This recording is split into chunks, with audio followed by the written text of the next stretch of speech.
നമസ്കാരം. മലയാളി വാർത്തയിലേക്ക് സ്വാഗതം.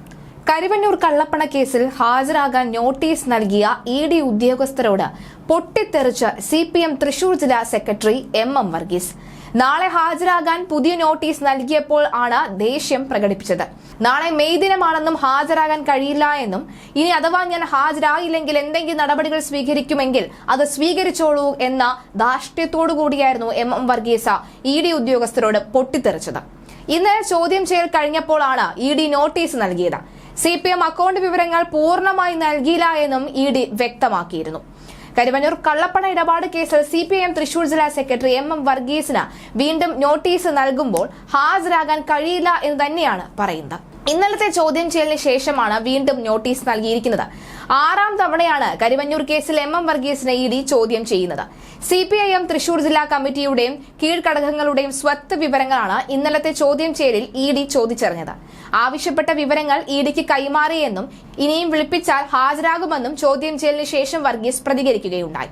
തൃശൂരിൽ സിപിഐഎമ്മിന്റെ വിവിധ കമ്മിറ്റികൾക്കുള്ള ബാങ്ക് അക്കൗണ്ടുകൾ വിവരങ്ങൾ ഹാജരാക്കാനാണ് വർഗീസിനോട് ഇഡി ആവശ്യപ്പെട്ടത്.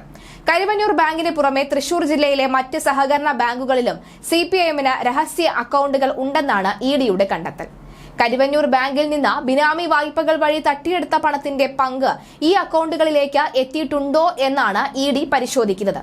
കരുവന്നൂർ കള്ളപ്പണ ഇടപാട് കേസിൽ വർഗീസിന് പുറമെ സിപിഐഎം നേതാക്കളായ PJ ബിജു, AC മൊയ്തീൻ എന്നിവരെയും ഇഡി ചോദ്യം ചെയ്തിരുന്നു.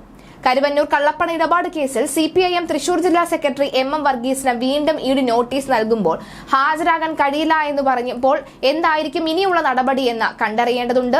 ഒരുപക്ഷെ അത് പരിഗണനയിൽ എടുക്കാനുള്ള സാധ്യതയുണ്ട്. കാരണം മെയ് ദിനമാണ്. സാധാരണഗതിയിൽ ഈ സിപിഐഎം പ്രവർത്തകരൊക്കെ തന്നെ ആഘോഷിക്കുന്ന ഒരു ദിവസവും കൂടിയാണ്. അപ്പോൾ അങ്ങനെയുള്ള ദിവസം ഒരു തൊഴിലാളി ദിനമായ നാളെ പങ്കെടുക്കാൻ, ഈ ഒരു ചോദ്യം ചെയ്യലിൽ പങ്കെടുക്കാൻ കഴിയുകയില്ല. അല്ലാതെ മറ്റേതെങ്കിലും ദിവസം തന്നാൽ ഞാൻ എന്തായാലും വരുമെന്നാണ് പറഞ്ഞത്. പക്ഷെ അത് കുറച്ച് ശുഭതനായാണ് പറഞ്ഞത്. എന്തായിരിക്കും ഈ ഒരു എം വർഗീസിന്റെ ഈ ഒരു പെരുമാറ്റ രീതിയിൽ ഇഡിയുടെ നീക്കം അല്ലെങ്കിൽ ഇഡിയുടെ മറുപടി എന്നത് ഇതുവരെ വ്യക്തത വന്നിട്ടില്ല, അല്ലെങ്കിൽ വ്യക്തമായിട്ടില്ല. ഇതുവരെ അതുമായി ബന്ധപ്പെട്ട വാർത്തകളും പുറത്തു വന്നിട്ടില്ല. നമുക്ക് പരിശോധിക്കാം, അല്ലെങ്കിൽ നമുക്ക് നോക്കാം എന്തായിരിക്കും ഇഡി നൽകുക. ഒരു പക്ഷേ ദിവസം തീയതി മാറ്റി നൽകാനുള്ള സാധ്യതയാണ് കൂടുതലായുള്ളത്.